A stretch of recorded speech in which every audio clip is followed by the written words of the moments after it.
எல்லாத்துக்கும் கடம்பா நல்லா மேட்சாக இருக்கும். எப்படி செய்யலான்னு பார்த்தலாம் வாங்க. ஒரு குக்கரில் கொஞ்சம் பாசிப்பருப்பு, 2 உருளைக்கிழங்கு, கொஞ்சம் பீன்ஸு, கொஞ்சம் மஞ்சள் தூள், கொஞ்சம் தண்ணி சேர்த்து குக்கரை மூடி 2 விசில் விட்டுக்கலாம். விசில் வர்ற கேப்பில் மசாலா ரெடி பண்ணிடலாம். கொஞ்சம் தேங்காய், பச்சை மிளகா, கொஞ்சம் பொரிகடலை, கொஞ்சம் சோம்பு, கொஞ்சம் கசகசா பேஸ்ட்டாக அரைச்சி எடுத்துகிட்டு வந்துடலாம்.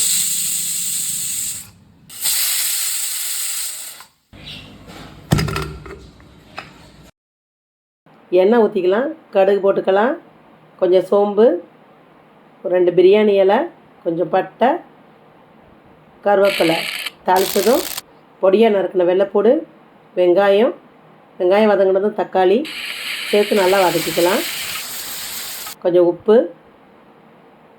அரைச்ச மசாலா பேஸ்ட்டு, அதே அளவு 1 கப்பு தண்ணி சேர்த்து நல்லா கலக்கி கொதிக்க விடலாம். இப்போ மசாலா வடை போய் கடம்பா ரெடி ஆகிடுச்சு. வேக வச்ச பருப்பு சேர்த்துக்கலாம். வேக வச்ச உருளைக்கிழங்கையும் மசித்து சேர்த்துக்கலாம். கொஞ்ச நேரம் மூடி வச்சுருக்கலாம்.